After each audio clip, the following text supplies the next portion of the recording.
Entitled mother doesn't understand why her precious baby isn't allowed to spill juice all through the aisles. So I work in a well-known retail. My job requires me to be on my floor most of my day shopping for other groceries. A few days ago, I'm minding my own when I see entitled mother and entitled kid walking through the aisle.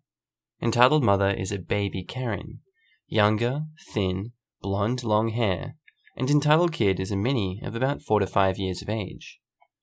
Entitled mother is walking and talking on her phone, as entitled kid is walking behind her with a Kool-Aid, upside down, spilling it everywhere. This is a main aisle and can be quite busy, and this renders as a slip risk. So I go guard the spill while my co-worker, we'll call M, goes to get paper towels.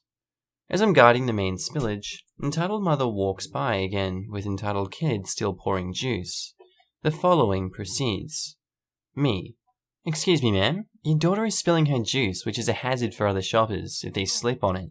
Well, isn't it your job to clean it up? Actually, no. I'm not maintenance, but if the spill is small enough, we handle it. So why are you telling me any of this? Because your daughter is spilling her juice on purpose? My baby would never do that. She has amazing manners. Maybe it was that brat. And she points to another random child with no juice. Ma'am, the juice is the same color as the one your daughter has, and I've been watching her spill it. You're lying! My co-worker says, she's right, your kid is spilling it everywhere, and if you were a good mother, you would reprimand her, or maybe even just pay more attention to her instead of your phone.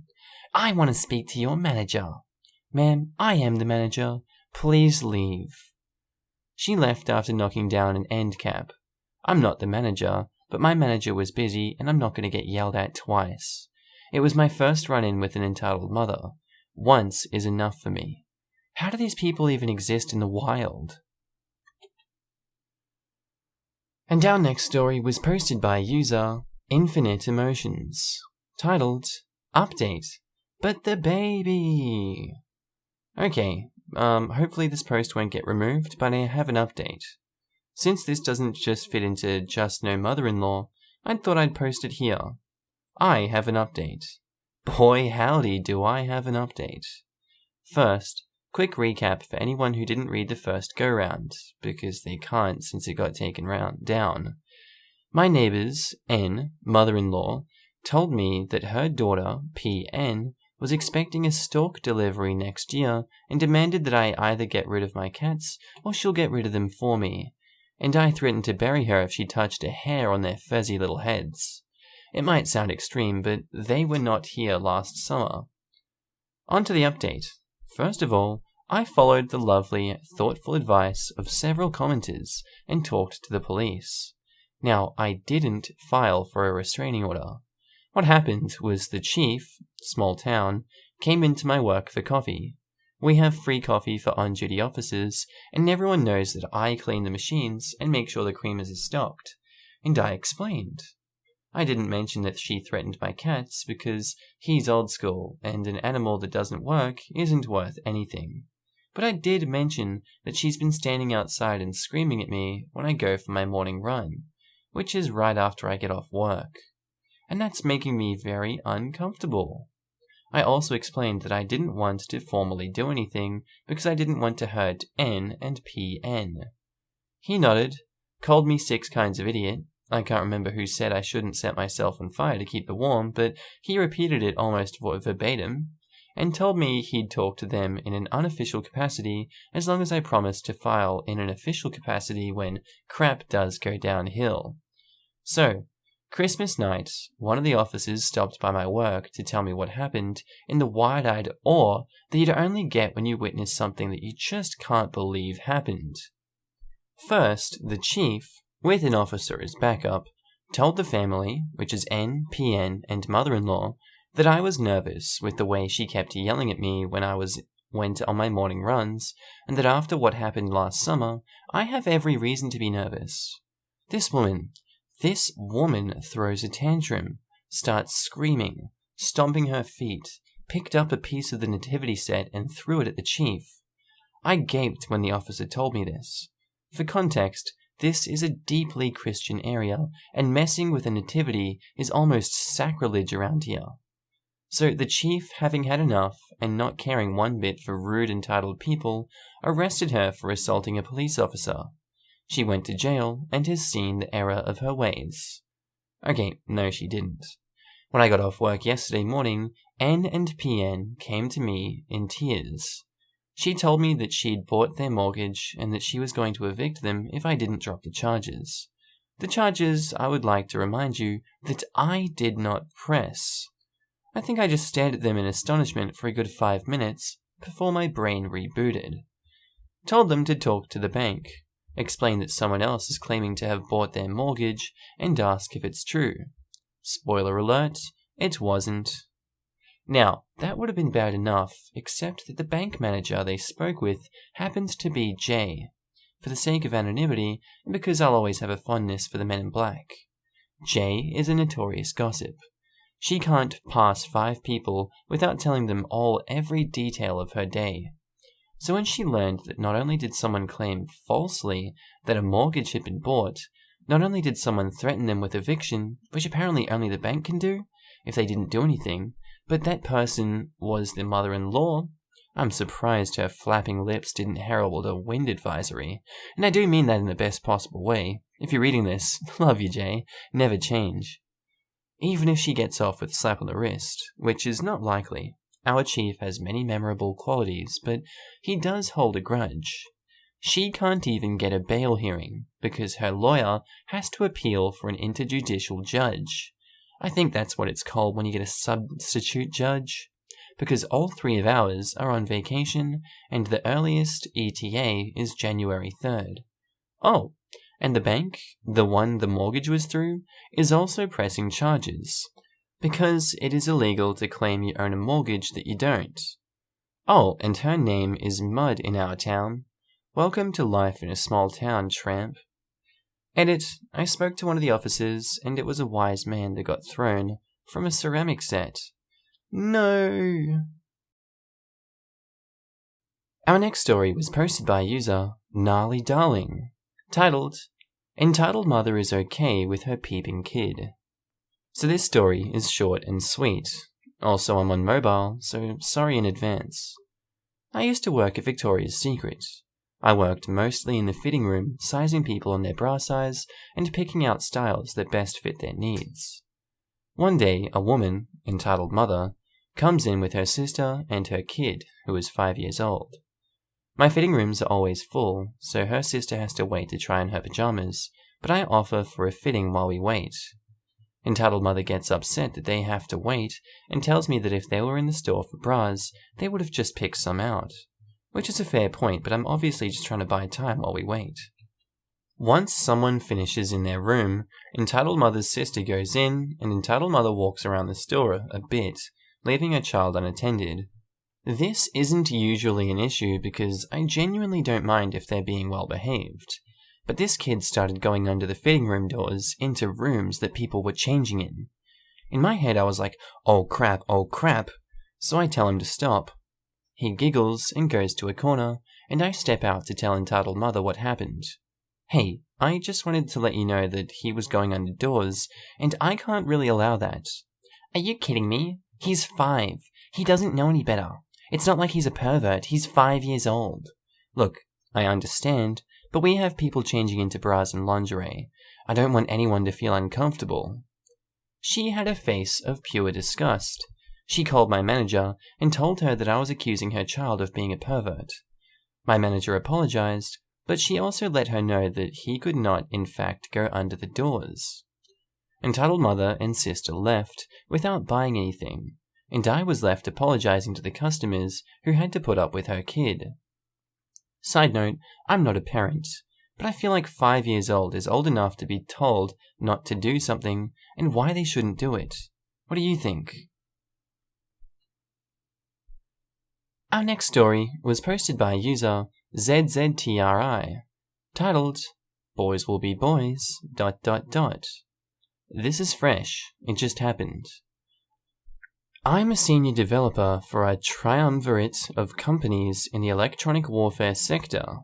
Because we deal a lot in drones, The Christmas gift of the company to me was a miniature version of a drone that they produce.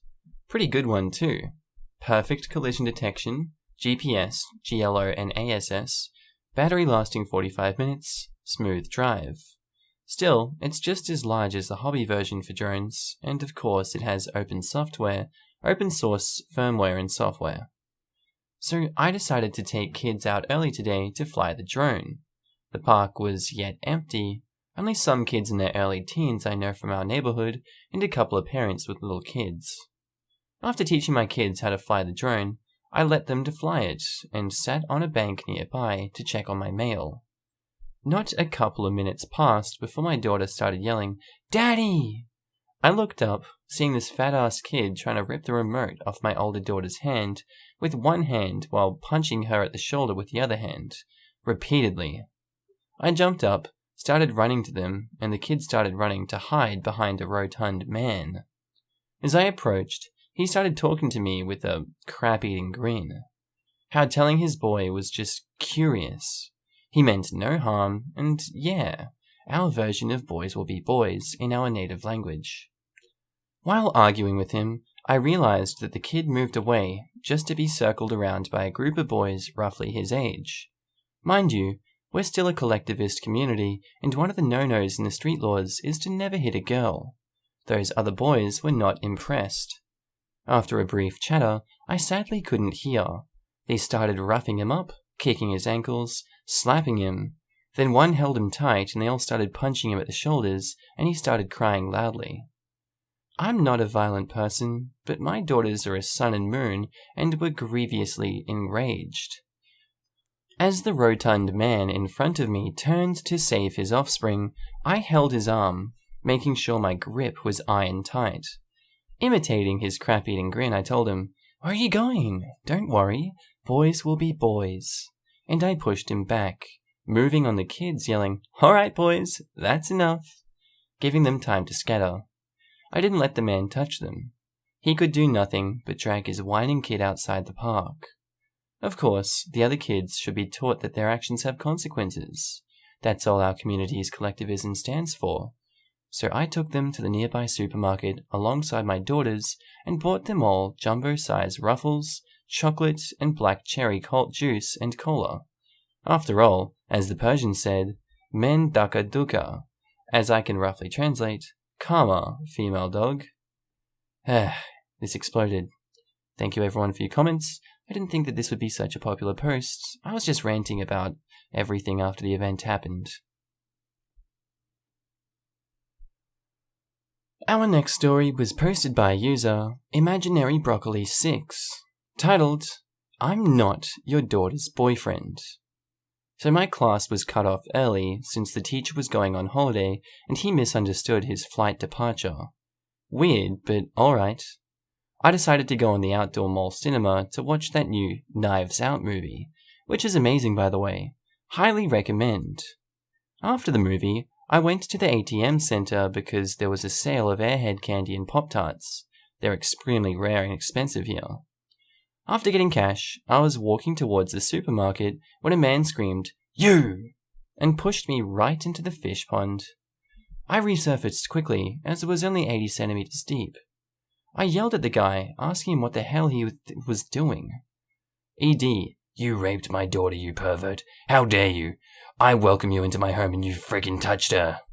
What the actual F? I don't even know your daughter, let alone even date girls. "Stop lying. I know you did it. My wife is here and she'll kick your ass." During this whole debacle, the daughter does come as well as who I presume is the wife, telling entitled dad that I was not the daughter's boyfriend. The entitled dad then pulled me up and said sorry. Ha! Hell no he didn't. He left me there as well as his whole family, who doesn't seem to realize I'm soaked in dirty fish water. Fortunately, a few bystanders helped me out and guided me to the bathroom so I can wash out whatever. Security was there after I left the bathroom and asked me if I'd like to press charges. I said no, as the family are probably long gone anyway. Security said it's fine, but the family will be banned from entering the mall again after that stunt. So, entitled dad, if you're out there, I hope you sleep 6 feet under until you suffocate, you interesting man. Screw you and your family. Edit 2.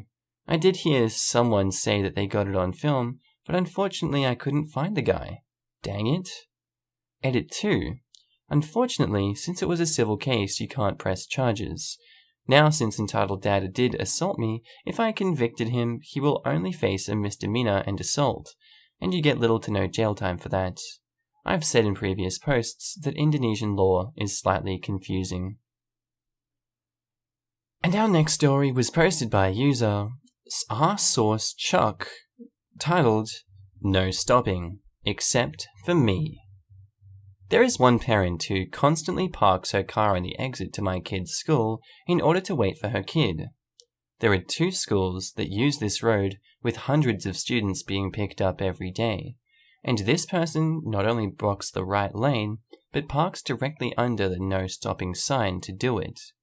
When I told her she should park in the lot, which is literally less than 100 yards away and actually closer to the school, she started screaming profanity at me. Absolute human garbage. And our next story was posted by user Hannah1204, titled, Entitled Mother Tried to Steal My Cat. My grammar is terrible, guys. So this happened a few years ago. I had taken in a pregnant stray that was clearly homeless. She birthed 3 cats that were stunning. Unfortunately, she passed away when her kittens were around 2 months old. We decided to keep all 3 kittens and did the usual vet checks, spaying, flea, ticks, worms, and of course the microchip. So our kittens are growing into lovely little creatures, and they are around 9 to 10 months old at this point. I noticed that one hadn't come home. We are sticklers for getting them in before dark. We go around looking for him, and notice that he is at somebody's window looking scared as hell, with some little girl pulling his tail. I am fuming at this point, and knock at the door. Cue Entitled Mum. We explained that our cat was in our window, and we needed to get him home for his medication. He's diabetic. And she straight up tells me that she had gotten a kitten a month ago that went missing, and my cat was in fact her kitten, because her daughter said so. At this point, my cat runs out into my arms, and I begin to walk away. She comes running at me, trying to pull my cat out of my arms by his back fat. My partner then steps in and tells her that he is in fact our cat. He is late for his meds and to leave us alone. She tells us again about her kitten, to which my partner tells her her kitten would not be so fully grown. She is screaming, and her child is stomping her feet, demanding we give her her cat back. We ignore them and go home, cat in tow. We administer meds, get real angry about what happened, then laugh it off. At 8 a.m. the next morning, we are awoken with a banging at the door. Here stands 2 police officers with entitled parents smirking behind them. We invite them inside, and entitled parent starts screaming that we stole her cat. Note, we have pictures of all 3 cats everywhere at different life stages. The policeman asked if we stole her cat, and we relay the story. He sees the pictures and figures that he is indeed our cat, but asks us if we would be willing to travel to the vets to scan his microchip. We agree, and off we go. The officer accompanied us, as entitled parent was out of control. We get to the vets, and our vet knows us really well because of the diabetes. He laughs, but scans our cat anyway, and what do you know? It's our cat. Yay! We get to go home and move on, right? Wrong. She screams that we have just replaced her microchip with a new one. The vet told her that was impossible. She out of nowhere lunged at me and punched me. She got arrested. As she was handcuffed, she was screaming at the police officer to check her screensaver. It was of her missing cat. I kid you not, the cat was a short-haired copper-colored tabby. My cat is a long-haired ginger, bright orange, cat. So, had to spend the night in jail and is known as the crazy cat stealer to our neighbors. Our cats are 7 now and doing great. And our last story was posted by user nickname Succeda, titled EB and EMOB wants to try on my wife's wedding dress. A/N reposted because I didn't have enough karma in the first time I tried submitting. This story happened shortly before our wedding 5 years ago, but I didn't know about it until my mother-in-law brought it up during dinner the other night. When I asked my wife why she didn't tell me, she said it was because we were under a lot of stress at the time, and she didn't want to freak me out even more if she had told me. Not to mention, there was nothing I could. I'm posting it here with her permission. She says that I'm a better writer than her. I disagree, but we'll see about that. The cast star, Cosette, the love of my life, my wife, and the target of Entitled Brat's entitlement. MIL is Cosette's mum, my mother-in-law, a strict, no-nonsense German lady who doesn't take crap from others. EB is Entitled Bride. EMOB is Entitled Mother of the Bride. And Manager is the manager of the store, doubles as sales associate and alterations guy. And me, your friendly neighborhood narrator, and I wasn't there when this happened because of the whole groom can't see the bride in her dress before the wedding. This is based on what my wife and my mother-in-law remember. Now onto the story. A month or so before the wedding, Cosette and her mum were at the bridal shop, squeezing in the final alterations on her dress. The dress Cosette had picked out was a ball gown with sprigs of flowery lace on the shoulder and hip, and it came with 3 colors, white, cream, and pale pink, for the fabric, and 4 colors, white, cream, pink, and black, for the lace. The only sample they had for the style that came in white with white lace, but my wife chose to go with cream and pale and pink. While Cosette, mother-in-law, and the manager were both in one booth working, there was another bride and her mother trying on dresses, with another associate in the booth next to theirs. Cosette wasn't really paying attention to what was going on in the other booth, but mother-in-law remembered how the entitled bride, was going through the dress after dress, and kept criticizing everything she tried on. Mother-in-law went so far as to call her a brat, saying how they were ugly, and etc., etc. That was when entitled mother of bride came up to the booth and clamped a hand on Cosette's shoulder, nearly sending her jumping a mile high, and nearly tearing a hole in the skirt that she was having pinned up. "Hey, I love your dress." Thanks. I see that your daughter is trying on one just like mine. She looks beautiful." At this point, she knows nothing good can happen the moment she sees entitled mother of bride's sickly sweet smile, and entitled bride glaring from over her shoulder.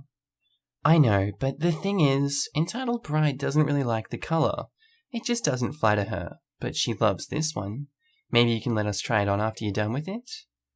Cosette and mother-in-law exchanged worried glances, and mother-in-law says, "I'm sorry, but my daughter already purchased the dress. It's not a sample." Entitled mother of bride says, "Nonsense! Come on, just let us try it on really quick. It's not like it's a big deal." "No, it seriously is a big deal. It's my dress. I bought it months ago, and it's already been tailored to fit me. I don't think it's going to fit your daughter." Note, according to witnesses, entitled bride was tall and thin, while she is shorter with an athletic build. There really was no way entitled bride was going to fit. The manager, through a mouthful of pins, says, "I'm sorry, but we can't let you try on this dress. It's already been bought by the bride. If you would like, we can order the same style with the colors you want." Entitled brat says, "Mom, I want to try on that dress now." Entitled mother of bride reached out and tries to grab at the skirt, like she thinks ripping it off means she'll get to have it. But mother-in-law, with her lightning-fast reflexes, slaps her hand away with a hard crack. Mother-in-law says, "If you try that again, I'll hit harder." Cosette turns to manager, fuming. "If you let that woman try on my dress, we will take it and finish the alterations somewhere else." In the end, the manager ended up telling entitled brat and entitled mother of the brat that if they didn't stop harassing my wife and mother-in-law, they were going to be kicked out of the store. Same goes for mother-in-law if she hits someone else again. This didn't happen, and entitled brat and entitled mother of brat left shortly afterwards. When my wife came back to the store a week or so later to pick up the dress, the manager mentioned that they hadn't seen them since. And honestly, there's no other way to end this story other than the part where they thankfully didn't try and steal the dress, or else they would have had to face my mother-in-law's wrath. Edit, minor mistakes or clarification. Edit 2.0, obligatory. Holy crap, this post blew up. Thanks guys, couldn't have done it without you. What a way to start off 2020. Edit 3.0. Dang son, I take back what I said about how to start off 2020. This is how you kick off 2020. Thanks for the gold, my stranger. Alright guys, I hope you enjoyed the episode. Tell me what you thought about it down in the description below. Tell me what you thought about it in the comments. Tell me about your day. Say turtle. I dare you to say turtle. I got a gun to your head right now telling you to say turtle. Anyway, I'm kind of bored, so I'll see you guys in the next episode. Let's see if I have fun. Bye.